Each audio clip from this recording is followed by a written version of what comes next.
channel CB.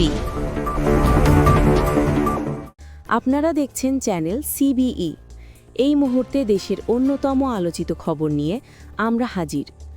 সাবেক প্রধানমন্ত্রী ও BNP chairperson Begum Khaleda জিয়ার নিরাপত্তা নিয়ে এসেছে এক বড় খবর। শারীরিক অবস্থার অবনতির কারণে গত 10 দিন ধরে রাজধানীর এভারকেয়ার হাসপাতালে চিকিৎসাধীন আছেন বেগম খালেদা জিয়া। তাকে আইসিইউতে স্থানান্তর করে চিকিৎসা দেওয়া হচ্ছে। এই কঠিন সময়ে তার নিরাপত্তা নিশ্চিত করতে সরকার নিল গুরুত্বপূর্ণ পদক্ষেপ। বিএনপি চেয়ারপারসন খালেদা জিয়াকে এখন থেকে অতি গুরুত্বপূর্ণ ব্যক্তি বা ভিভিআইপি হিসেবে ঘোষণা করা হয়েছে। আর এই ঘোষণার পরই তার নিরাপত্তা নিশ্চিত করার দায়িত্ব নিয়েছে দেশের বিশেষ নিরাপত্তা বাহিনী স্পেশাল সিকিউরিটি ফোর্স এসএসএফ। আজ মঙ্গলবার দুপুর 2:20 দিকে এসএসএফের সদস্যরা আনুষ্ঠানিকভাবে নিরাপত্তা দেওয়া শুরু করেন।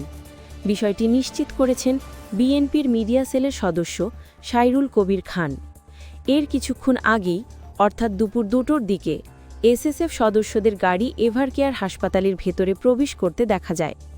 এদিকে দুপুর 12:30টার দিকে এক প্রেস ব্রিফিংয়ে খালেদা জিয়ার ব্যক্তিগত চিকিৎসক AZM জাহিদ হোসেন জানান, ম্যাডাম চিকিৎসা নিতে পারছেন এবং চিকিৎসা মেইনটেইন করতে পারছেন।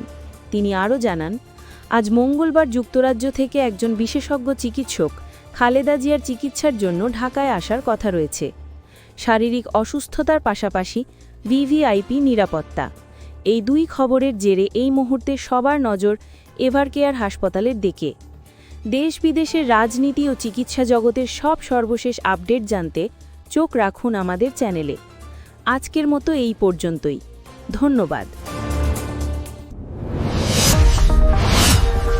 Subscribe now for daily news and updates.